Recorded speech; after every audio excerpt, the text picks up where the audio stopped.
नवाबों का शहर रामपुर सिर्फ एक शहर नहीं बल्कि बीते हुए दौर की खूबसूरत याद है। और रामपुर के दिल में छुपा है किताबों का ताजमहल, रामपुर रज़ा लाइब्रेरी।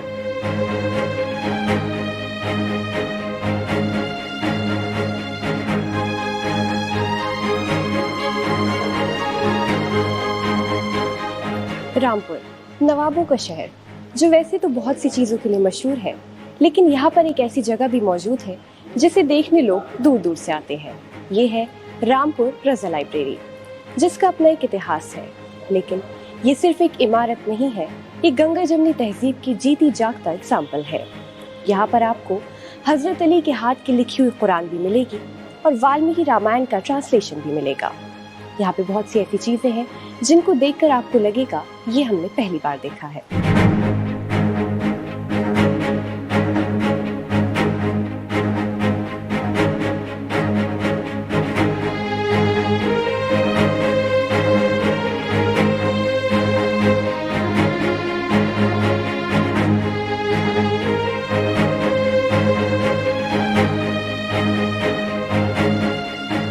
इस भवन को ताजमहल ऑफ बुक्स भी हम कहते हैं। ये किताबों का ताज है और 12 जो सूची बनी एक पत्रिका के द्वारा विदेश में, उसमें 8वीं सबसे सुंदर लाइब्रेरी के रूप में इसके का शुमार है विश्व में।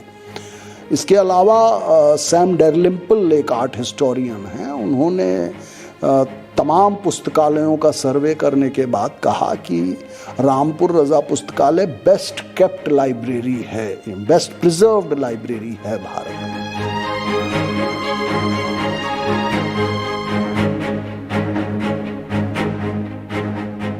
1774 में किताब कहीं और थी, उसके बाद एक लाइब्रेरी के लिए मखसूस जगह बनाई गई थी, वहाँ पर ये शिफ्ट कर दी गई थी 19वीं सेंचुरी में।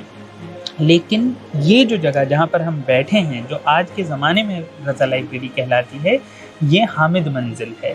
ये नवाब हामिद का अपना महल है, उन्होंने अपने लिए बनवाया था और 1905 में ये बना था। WC राइट नाम के एक आर्किटेक्ट ने इसे डिज़ाइन किया है और इसीलिए अगर आप देखें तो इस पर आपको यूरोपियन कल्चर और यूरोपियन आर्किटेक्चर की गहरी छाप दिखाई दे रही है।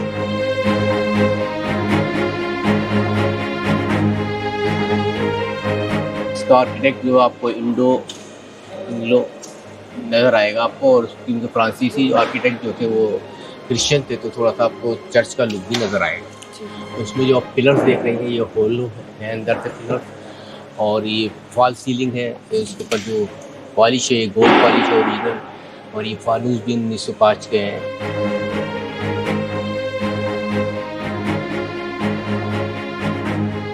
हमारे पास जो है सबसे कीमती एक होली कुरान है, जो कि हज़रत अली करमल्लाहु वजह से एट्रीब्यूटेड है, जिसे बोला जाता है वो सोने के पानी से लिखी गई थी।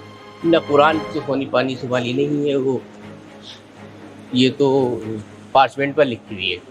नहीं, जैसे हम पढ़ते हैं हिस्ट्री में, हम जाते हैं विकिपीडिया में, तो उसमें सोने के पानी का है। कुरान सोने के पानी से इसको डेकोरेट किया गया हमारे पास जो है, या जैसे ये वाल्मीकि रामायण है, इसको सोने से डेकोरेट किया गया है। ये जो बॉर्डर देख रहे हैं आप, ये गोल्ड है, और इसमें जो कलर यूज हुए हैं गोल्ड और प्रीशियस स्टोन्स जो है उनका पेस्ट बनाकर उससे डेकोरेट किया गया है पेंटिंग्स, मिनिएचर पेंटिंग को। इसमें 258 मिनिएचर पेंटिंग है जो किसी और रामायण में नहीं पाई जाती है। ये 1715 में ट्रांसलेट की थी सुमेर चंद ने, संस्कृत से परिचित है। ये होली कुरान है जो हज़रत अली करमल्लाहु वजह से एट्रीब्यूट है। इसका स्क्रिप्ट कूफी है और ये पार्चमेंट पर लिखा हुआ है, क्योंकि उस ज़माने में सारे पेपर नहीं होते थे हिंदुस्तान के अंदर, जिस तरह से ताड़पत्र भोजपत्र पर लिखे जाते थे, और वहाँ पर जो था चमड़े पर लिखे जाते थे, तो ये चमड़े पर लिखा हुआ सबसे पुराना। तो ये पूरी कुरान है यहाँ पे मौजूद? ये पूरी कुरान है। ये कॉपी हमारे पास है इंडिया में, रामपुर के अंदर, दूसरी बशंत में। इसी तरह से हमारे पास और भी बहुत से मैन्युस्क्रिप्ट्स हैं जो कि मुगल लाइब्रेरीज में रहे हैं। उसमें से हम आपको दिखाएं, ये पूरी कुरान है जिस पर के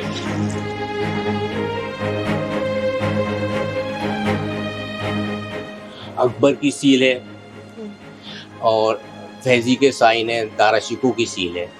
मुगल्स का ये रोल था कि जब उनके सामने कोई किताब आती थी उनके साथ, तो वो उस पर अपनी कुछ याददाश्त छोड़ते थे ताकि उससे पता चल जाता था कि बादशाहों ने उसको देखा है। एक यहाँ पे बहुत बड़ा कलेक्शन है फालनामा का। फालनामा सूफियों का लिखा हुआ एक कवित्व होता था, जिस कविता में, जैसे आपने अगर देखा हो तो भारत में रामचरितमानस में एक गुटका चलता है जिसमें कुछ लोग होते हैं, वो अपने मन का कोई सवाल होता है तो वो रामायण की एक चौपाई पे कुछ अक्षरों पे उंगली रखते हैं, उसके बाद उससे बनने वाली चौपाई को देखते हैं, वहाँ से वो अपने प्रश्नों के उत्तर तलाश करते हैं। तो यही कल्चर पर्शियन में फालनामा कहलाता है। हमने 70% अपने संग्रह डिजिटाइज कर लिए हैं, जो आपको शायद अन्य कहीं नहीं मिलेगा। रामपुर रज़ा लाइब्रेरी का 70% संग्रह डिजिटाइज है।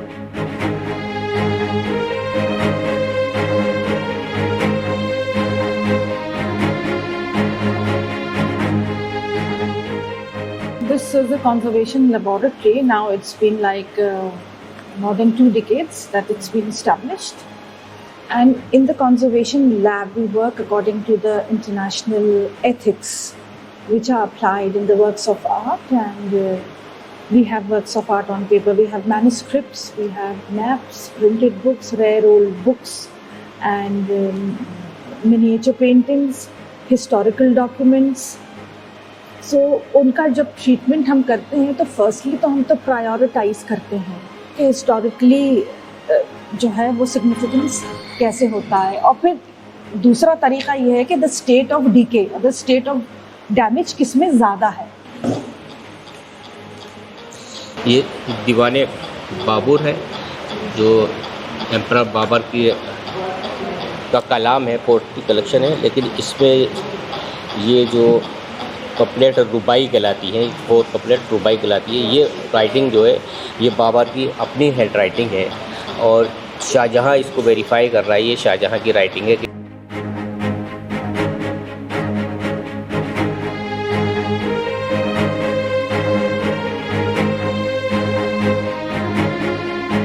एक कुरान जो आपको पूरी दुनिया में कहीं देखने को नहीं मिल सकती, उसकी मुझे तो अगर आप किसी से उसका मूल्य जानना चाहें तो शायद कोई आंखें भी ना, वो जिस ढंग से वो रेयरेस्ट है। तो प्राइम मिनिस्टर रहे बगदाद के एक इब्ने मुखला, इनका लिखा हुआ कुरान यहाँ पे आपको मिलेगा। मैंने कहीं पढ़ा है कि जो यहाँ पे कुरान जो मौजूद है हज़रत अली की, एक बार किसी ने उसे ख़रीदने की भी बात की थी जिसकी बहुत ज़्यादा पैसों की डिमांड हुई थी, जबकि बाद में जो मना कर दिया गया था। खरीदने की बात नहीं हुई थी, उसको एग्जिबिट के लिए बाहर जाना था उसमें ओमान में, तो उसका इंश्योरेंस जो था वो काफ़ी करोड़ों में तब हो रहा था, लेकिन फिर उसके बाद वो मना कर दिया गया कि कहीं मतलब खो गया तो ये हमारे लिए जो करोड़ों मिलेंगे हमें वो हमारे लिए मायने नहीं रख देंगे इस कुरान के मुकाबले में, तो इसलिए उसको बेच देंगे।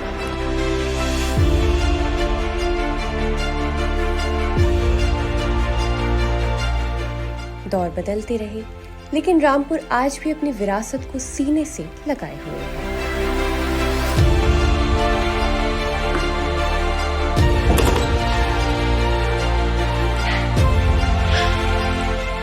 मतलब ये कह सकते हैं कि तब के ज़माने का बना हुआ, ऐसे थोड़ी गुफा में जाके यहाँ पे जगहें हैं।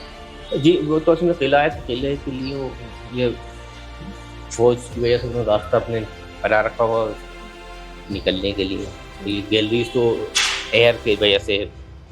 तो यहाँ पे काम तो चलता रहता होगा क्योंकि इतनी पुरानी, आप 1900 की बात कर रहे हैं।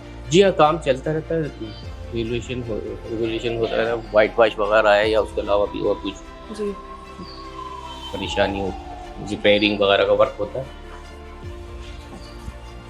ये उसी स्टेट बजट का ही है जो है जीना है।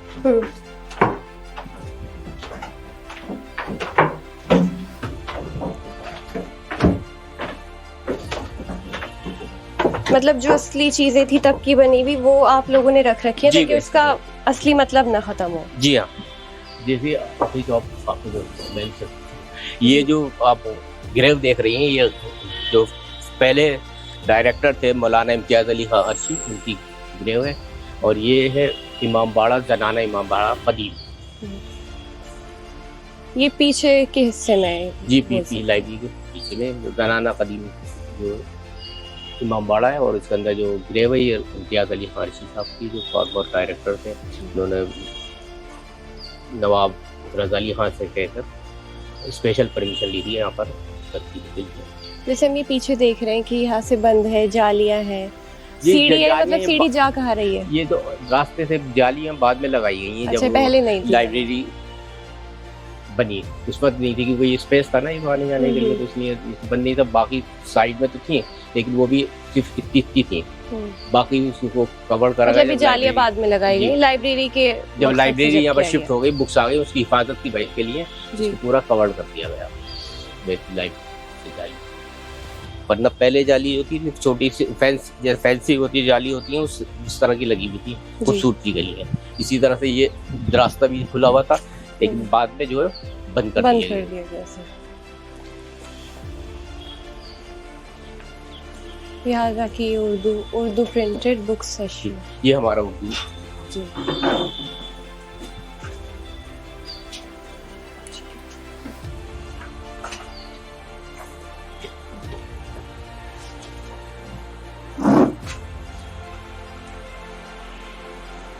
उर्दू की हमारे पास करीब 50,000 किताबें हैं, और ज्यादा यहाँ पे आपको ओरिजिनल ही मिलेंगी किताबें, जैसे हाँ, आपने बताया। फर्स्ट प्रिंट जो है हमारे पास मौजूद है। अगर जितने स्कॉलर्स हैं वो यहाँ पर आए बगैर उनकी थीसिस कंप्लीट नहीं होती है प्रिंटेड बुक्स में भी, उनके फर्स्ट प्रिंट जो है हमारे पास मौजूद है।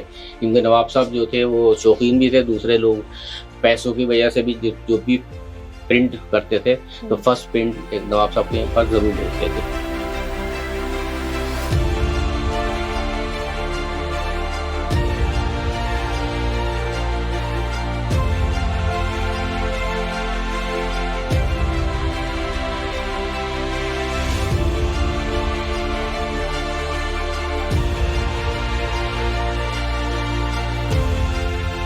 ये जैसे हम देख रहे हैं, मतलब ये एक लाइब्रेरी जैसा नहीं लग रहा है, मतलब जिस हिसाब से खूबसूरत है। बाकी हमने इसके बारे में पढ़ा है कि यहाँ पे जो है किताबों का ताजमहल कहलाता है जी, क्योंकि इसकी बिल्डिंग जो की वजह से इसको किताबों का ताजमहल कहते हैं। जैसे हम पढ़ते हैं तो यहाँ पे ये जो स्ट्रक्चर है रामपुर का, इस पे गंगा जमनी तहजीब भी हमें देखने को मिलती है। तो जैसे हम देख रहे हैं, इन मीनारों की बात करें तो इनके बारे में कुछ बताइए। जैसे मैंने पढ़ा है यहाँ पे आपको सारे मजहब की कुछ ना कुछ झलक देखने को मिलेगी। ये जो आप मीनार देख रही हैं, तो उसमें नवाब साहब ने जब उसका स्ट्रक्चर करवाया था, तो उनके जहन में उस वक्त भी था कि हिंदुस्तानी तहजीब को सजोने का और हिंदू मुस्लिम एकता को इकट्ठा करने का, तो उन्होंने तमाम धर्मों को इसमें समो दिया है। तो नीचे आप देखेंगे सबसे मॉस्क है, उसके ऊपर चर्च है, उसके ऊपर गुरुद्वारा है, टॉप पे मंदिर है। तो चारों जो हिंदुस्तान के बड़े मजहब थे उन सबको एक जगह कर दिया।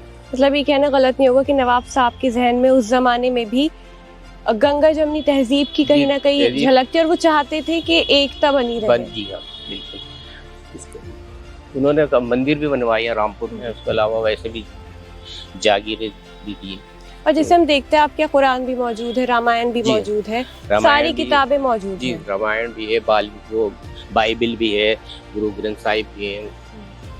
मतलब कोई ये नहीं बोल सकता कि यहाँ के नवाब मुसलमान थे तो उन्होंने सिर्फ मुसलमानों से जुड़ी चीजें रखी हैं, ऐसा नहीं था। ऐसा नहीं है। दूर से देखे तो ऐसा लगता है कि आपने जैसे बोला किताबों का ताजमहल, वो लग रहा है दूर से देख के। तो ये जो रंग की अगर हम बात करें, जैसे अभी जो रंग है, शुरुआत से यही रंग था? शुरुआत में थोड़ा इसका लाइट था, पर था मतलब यही एक तरीके से, क्योंकि आप बोल रहे हैं ना जो पुरानी चीजें थी उन्हें बदला नहीं गया।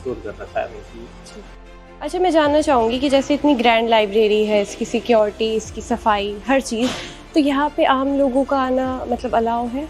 जी हाँ, अलाउ है। और देखिए आप ये लोग पढ़ रहे हैं, स्कॉलर्स लोग पढ़ रहे हैं जी। तो स्कॉलर्स के लिए अलाउ है। सुबह 10 से 5 न्यूज़पेपर मैगजीन आके पढ़ सकते हैं। तो कोई कुछ रजिस्ट्रेशन वगैरह है, फिर आप कोई भी आ सकता है? हाँ, कोई फीस नहीं है, कोई मेंबरशिप नहीं है। असल में यहाँ पर जो है बस सिर्फ जो जर्नल रीडर्स हैं या न्यूज़पेपर वाले या मैगजीन वाले वो वहाँ भी पढ़ सकते हैं। जो स्कॉलर्स होते हैं वो अपने स्कॉलर्स का लेटर्स लेकर आते हैं अपने सुपरवाइजर के डिपार्टमेंट से कि ये जो बोनाफाइड स्कॉलर्स हैं। कभी हम उनको मैन्युस्क्रिप्ट इशू। तो टाइम क्या रहता है इसमें एंट्री का? टाइम 10 से 5 में, मंडे क्लोज है। कुछ ऐसा खास जो आप बताना चाहें जो और कहीं नहीं होगा? ये जो अखबारात हैं हमारे पास, ये मुग़ल पीरियड के अखबार हैं फ़ारसी के, ये कहीं और नहीं मिलते हैं। स्कॉलर्स जितने भी अभी ये दिल्ली यूनिवर्सिटी से रिसर्च कर रहे थे तो उनको ज़रूरत थी एक अखबार की, तो वो यहाँ पर आए थे तो हमने दिखाया, बताया, तो बोले अरे ये तो मुझे चाहिए था। और अगर हम मैन्युस्क्रिप्ट्स की बात करें, वो भी हज़ारों की तादाद में है यहाँ जी, पे। 17,000 मैन्युस्क्रिप्ट्स हैं हमारे पास। ये हमारा जो है हिंदी और संस्कृत सेक्शन है।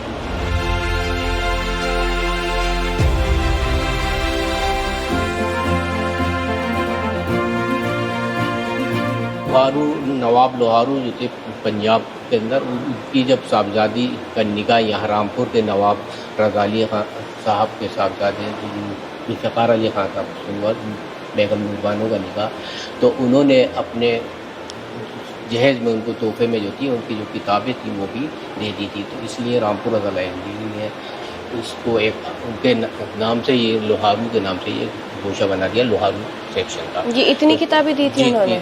सिर्फ ये तो प्रिंटेड किताबें हैं, करीब 400 किताबें मखतूते भी हैं जो हैंड रिटेन बुक्स हैं, वो भी उन्होंने दी। तो टोटल कितनी दी थी उन्होंने? टोटल तो एग्जैक्ट नहीं मालूम, लेकिन मैन्युस्क्रिप्ट्स का मालूम है, तो 400 मैन्युस्क्रिप्ट्स हैं। स्याही की खुशबू, पन्नों की सरपोशी और इतिहास की गूंज, यही है रज़ा लाइब्रेरी की पहचान।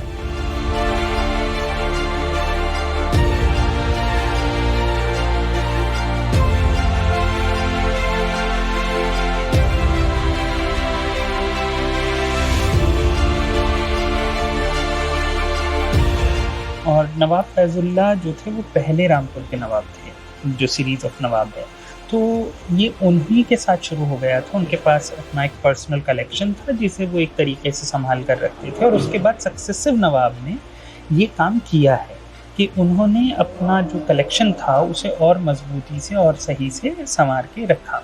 इसमें एक नवाब सईद थे, मोहम्मद सईद, और उनका बहुत ज़्यादा रोल है कि उन्होंने बाहर से धीरे धीरे चीज़ें ये चेंज हुई कि मैन्युस्क्रिप्ट्स के लिए बाहर से लोगों को बुलाया गया, कैलीग्राफर्स को बुलाया गया, स्पेशलिस्ट्स को बुलाया गया, और मैन्युस्क्रिप्ट्स इकट्ठा की गई। ख़ास तौर पे इसमें जो सबसे इम्पॉर्टेंट पॉइंट आया वो 1857 आया, जब 1857 में रिवोल्ट हुई और उसके बाद अंग्रेज़ों ने एक तरीके से मुगलिया सल्तनत और बाकी मराठे और बाकी जितनी भी हिंदुस्तान में सल्तनत थी उन सबको ख़त्म करना शुरू किया। तो जो आपके राइटर्स थे और बाकी लोग थे वो भी तितर बितर हो गए। तो ऐसे में कुछ बुक्स तो आप सुनते हैं कि लूट कर लेके चले गए वो ब्रिटेन, लेकिन बहुत सारी बुक्स ऐसी जगहों पर मेंटेन की गई और रामपुर उसमें बहुत ही इम्पॉर्टेंट पैटर्न के रूप में उभरा उस ज़माने में। तो उसके बाद से यहाँ पर ये चीज़ पक्की हो गई कि यहाँ पर एक सेंटर बन जाए। तो धीरे धीरे ये चीज़ होने लगी, और उसके बाद जब आप देखते हैं तो नवाब हामिद जो थे उन्होंने अपने ज़माने में इसे और मजबूत किया। उसके बाद आपके नवाब रज़ा हैं, नवाब रज़ा जो आखिरी नवाब है, उसके बाद हिंदुस्तान आज़ाद हो जाएगा, उन्हीं के नाम पर ये रज़ा लाइब्रेरी है। उन्होंने भी इस काम को और ज़्यादा तेज़ी से अंजाम दिया।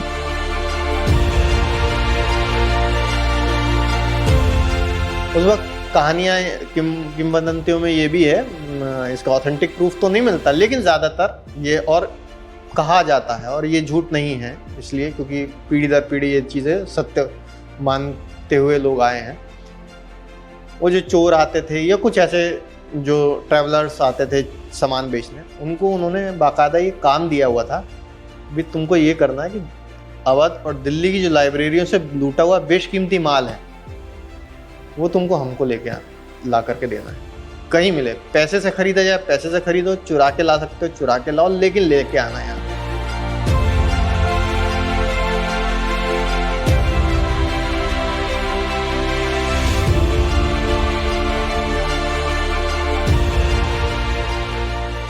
1627 की रामायण है जो कि फ़ारसी में है, जो मसीह पानीपति ने लिखी है।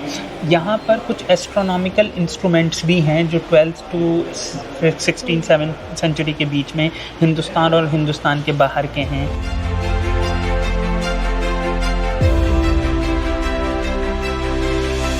रामपुर रज़ा पुस्तकालय का संदेश भी मनीषा का संदेश है। मेरी भी उपासना पद्धति सही, मेरा भी दर्शन सही, मेरा भी सत्य सही, तुम्हारी भी उपासना पद्धति सही, तुम्हारा भी दर्शन सही, तुम्हारा भी रास्ता सही। हम दोनों अपने अपने रास्ते पर चलते हुए एक दूसरे का परिष्कार करते हुए उत्कर्ष को प्राप्त कर सकते हैं। रामपुर रज़ा लाइब्रेरी के बारे में आप जितना जानेंगे उतनी नई चीज़ें आपको यहाँ देखने को मिलेंगी। हमने आपको कई चीज़ें दिखाई हैं, पर फिर भी यहाँ बहुत सी ऐसी चीज़ें हैं जो अभी भी रह गई हैं, क्योंकि रामपुर रज़ा लाइब्रेरी का इतिहास ही बहुत गहरा है। ऐसी और भी वीडियोज़ के लिए आप देखते रहिए आवाज़ to voice. Cameraman Aditya, Sajid के साथ अमीना माजिद।